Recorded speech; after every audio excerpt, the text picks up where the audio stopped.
Assalamualaikum warahmatullahi wabarakatuh. Waalaikumsalam. Selamat sore sahabat kriawan. Ketemu lagi bersama kita ngobrol bincang-bincang bersama Askrina, Asosiasi Kriawan Republik Indonesia.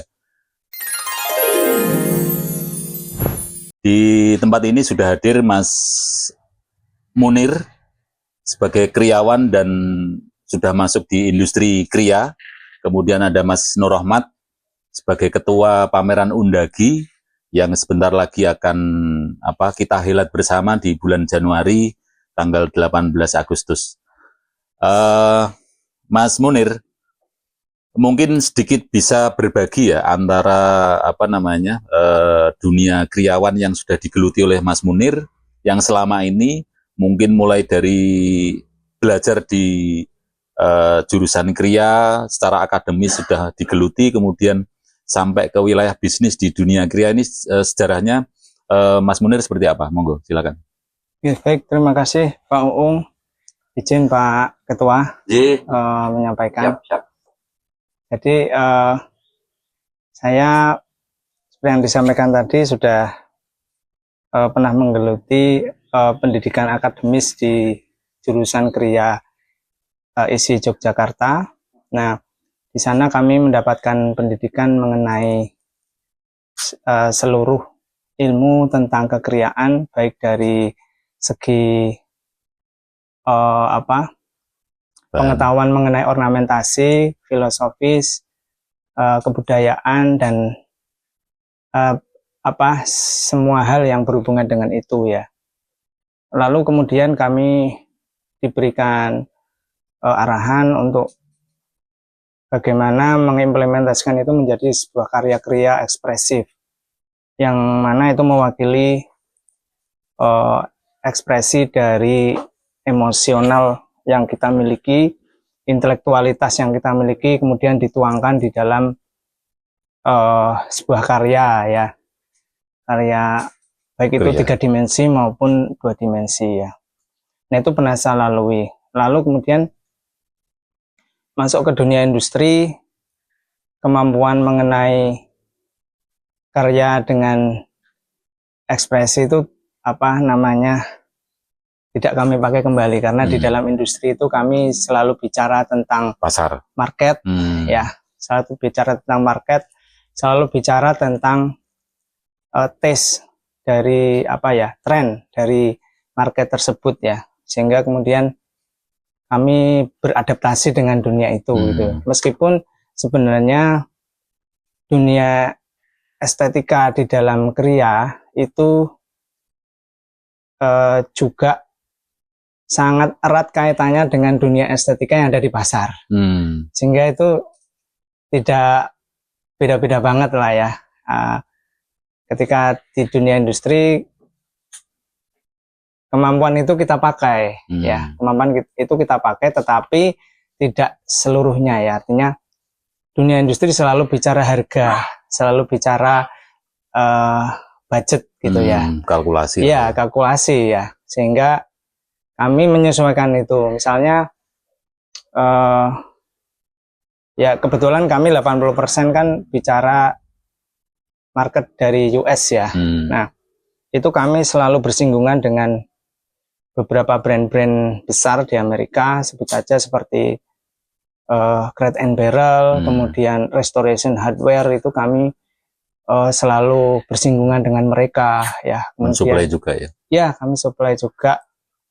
Kemudian yang brand-brand yang mengekor ya, itu tadi kan brand-brand yang dia emang trendsetter ya. Nah, ada brand-brand yang mengekor, misalnya kayak Pirwan itu selalu mengekor dari Crate and Barrel misalnya. Nah, Ross itu juga selalu mengekor dari Crate and Barrel dan lain sebagainya. Itu kita menyesuaikan itu.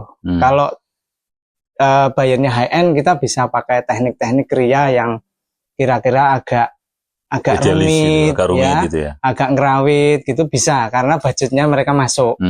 Ya, tapi begitu ngomongin Pirwan yang dia budgetnya sangat minim, menengah ke bawah ya, TGX itu yang murah ya, tapi looks-nya hampir mirip-mirip sama. Nah, itu kita umpamanya tadi kita pakai ukiran yang agak dalam, untuk TGX kita cukup pakai coretan saja. Oke. Ya, ukiran coretan. Jadi budget itu sangat Intinya kita menyesuaikan lah ya, ya. menyesuaikan pasar lah ya. Ya, teknik itu kebutuhan pasar. menyesuaikan budget.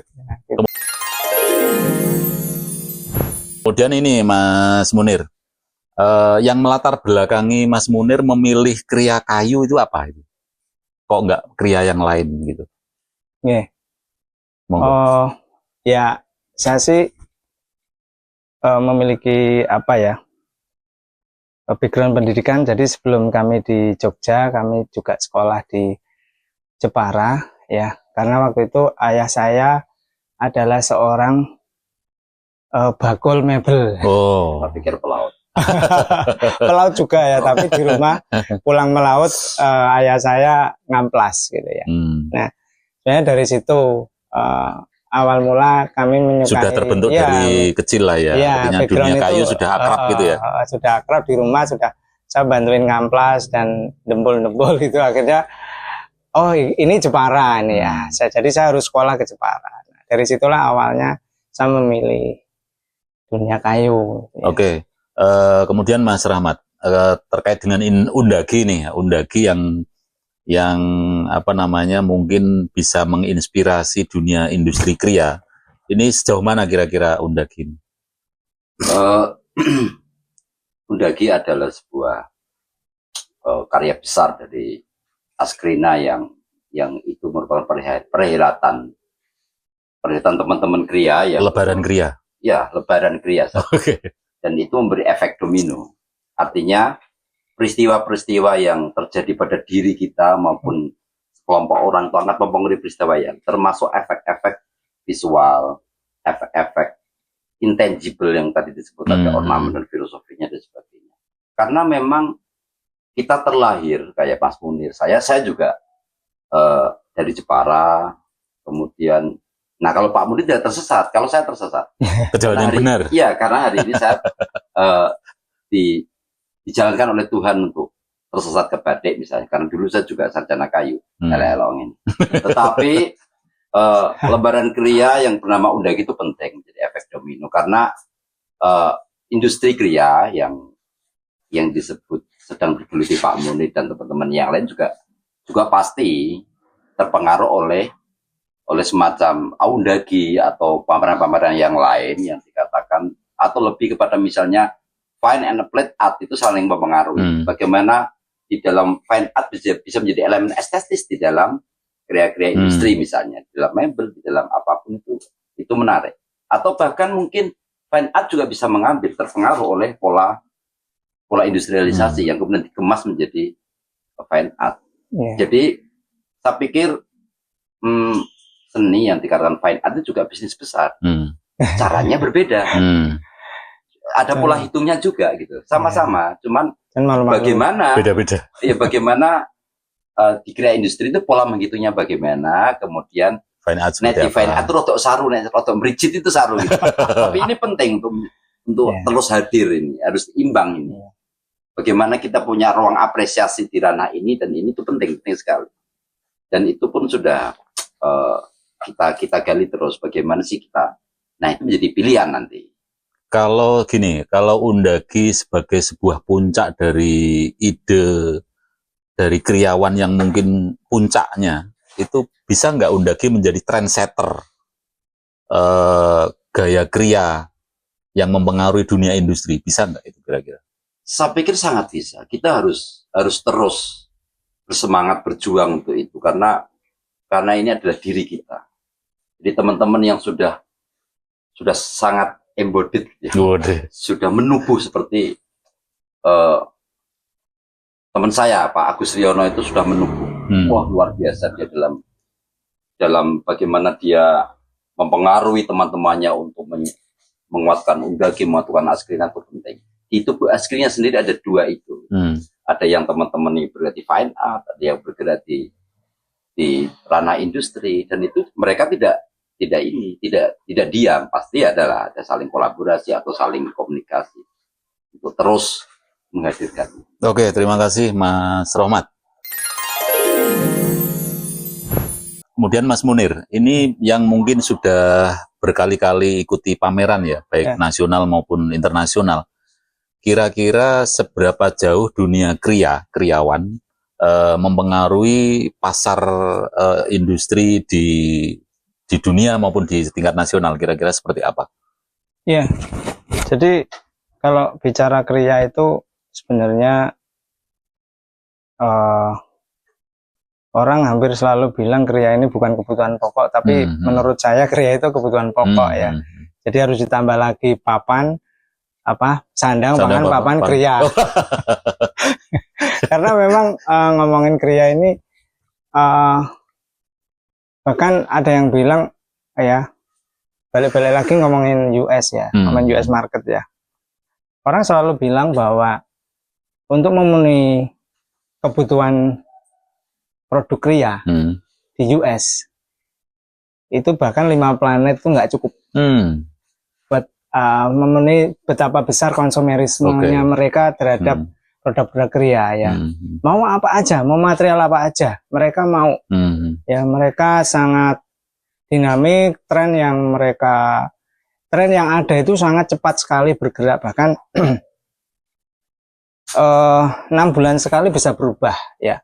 Ada yang masih tetap, tapi ada juga yang masih bergeser ya. 6 bulan sekali, karena pola tren pasar di sana itu spring summer sama fall winter. Spring summer warnanya bright, warnanya cerah, warnanya menggembirakan ya. Sedangkan fall winter warnanya sad, warnanya sunset ya kan, warna-warna matahari, iya agak redup, agak gelap gitu. Nah, sampai semacam itu. Betapa besar sekali kebutuhan kriya di sana itu ya. Besarnya permintaan dari Amerika itu apakah bukan karena mungkin Amerika itu sebagai suatu negara yang di situ berkumpul dari berbangsa-bangsa itu ya? Bisa jadi ya, mereka sangat heterogen ya. Di sana hampir semua orang di negara di seluruh dunia mereka imigrasi ke sana ya, entah mau kerja, mau sekolah dan lain sebagainya. Dan itu karena heterogen itu menjadi taste-nya juga luar biasa liar ya, di sana. Beda dengan di Europe. Di Europe itu lebih cool aja gitu. Pergerakan trennya itu gitu ya? Ya, pergerakan trennya itu tidak semasif di Amerika. Ya. Jadi saya selalu bilang bahwa Amerika itu memiliki taste yang sangat liar gitu ya, sangat, menurut saya bagus sekali gitu, liar sekali. Kemudian tentang tren forecast ya, artinya ramalan-ramalan tren ke depan ini, kalau Mas Munir menjalankan strateginya seperti apa ketika mau mengikuti pameran nih? Yang mau dibidik negara mana, kemudian trennya harus seperti apa, ini strateginya seperti apa nih? Kalau di pameran kan ngomongin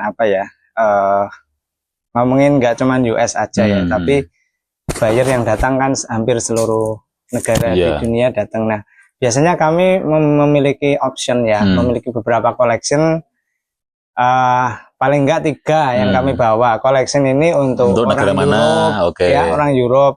Collection ini untuk Asia. Ya, Asia juga pasarnya nggak kalah gede ya. Betul. Lalu ada beberapa collection yang memang untuk US. Kami selalu membidik 3 hal itu. Dan memang tes itu bukan rumus matematika ya. Kadang orang Europe beli yang tesnya orang Amerika. Bisa jadi ya. Bisa jadi begitu. Kadang orang US beli yang tesnya orang Europe. Misalnya contohnya enggak saya? Boleh. Dengan efek tadi. Artinya gini. Kan tadi pola baca pasar gitu ya. Apakah Mas Munir juga pernah menghadirkan tesnya sendiri untuk diuji coba? Desainnya sendiri mungkin. Kan tadi membaca nih. Nah, kemudian sekali kita hadirkan lah gitu. Tes saya, uji coba pasar. Ya, kalau itu udah pasti ya. Udah pasti karena gini. Ngomongin taste is taste ya, tapi bagaimana mengemas sebuah desain produk yang masuk di taste itu kan itu melalui proses kreatif kita. Jadi tidak semata-mata ATM, amati, tiru, modifikasi ya, tidak semata-mata itu, tapi ada proses kreatif di situ, ada semacam proses risetnya lah. Ya, proses semedi di situ sehingga kemudian ndase dikocak-kocak, gulung-guling sehingga sampai keluar ide kayak gitu juga kita lakukan itu loh. Jadi nggak semata-mata apa ya nyontoh, nggak boleh. Berarti menghadiri atau ikut serta dalam sebuah pameran harus dipersiapkan sedemikian rupa sehingga memang nanti akan melahirkan produk-produk tertentu yang bidikannya jelas gitu ya Mas? Ya pasti ya, sebagai seorang desainer kita harus memiliki kemampuan seperti seorang sniper. Kita sebagai penembak jitu gitu ya. Jangan bawa barang yang sudah common, yang sudah lewat trennya, lalu kemudian pulang nggak bawa apa-apa, nggak boleh begitu ya. Jadi kita harus cerdas membaca seperti apa sih pola-pola perubahan yang itu harus kita rajin, cari referensi, cari pola-pola mereka, trennya seperti apa. Nah itu kita harus rajin baca itu literasi. Oke, kemudian terkait dengan Undagi Mas Munir. Undagi yang tadi kita bicarakan itu kan sangat mungkin menginspirasi dunia industri ini. Harapan Mas Munir terhadap Undagi yang akan kita jalankan nanti itu seperti apa kira-kira? Kalau saya mungkin agak berbeda sedikit ya. Harus berbeda dengan Pak Rohmat ya. Memandang Undagi itu. Jadi saya ini orang yang selalu bergelut dengan dunia industri ini penat sebenarnya. Melihat tiap hari melihat angka di Excel saya itu penat sekali otak saya itu. Dan ini menjadi hiburan itu ya? Ya. Begitu saya datang ke Undagi itu seperti saya wisata atau piknik ya. gitu. Ya, seperti saya berada di alam ya, di situ sejuk ya, di situ tenang, damai. Di situ saya seperti itu. Apa yang saya alami seperti itu. Karena penat sekali lihat angka itu Pak, terus terang aja. Ada tanggapan lain? Ya, bagi saya menarik sih, karena otomatis Mas Munir walaupun sepenat apapun dia butuh keterkejutan dalam hidupnya. Ya, kalau Pak Agus bilang kan ada keterkejutan estetik gitu ya. Jadi dalam pameran-pameran itu kan juga menjadi pembacaan-pembacaan untuk memantik Pak Munir untuk bikin karya selanjutnya kan. Dan ada ruang-ruang banyak yang bisa kita hadiri untuk itu. Jadi Undagi itu ya salah satu ruang inspiratif yang mengetengahkan karya-karya yang sangat dinamis untuk kriya yang terus jaya untuk masa depan. Oke, terima kasih. Saya kira cukup. Terima kasih Mas Munir, Mas Rohmat, dan sahabat kriawan. Sampai di sini bincang-bincang kita bersama Askrina, dan wassalamualaikum warahmatullahi wabarakatuh. Waalaikumsalam warahmatullahi wabarakatuh.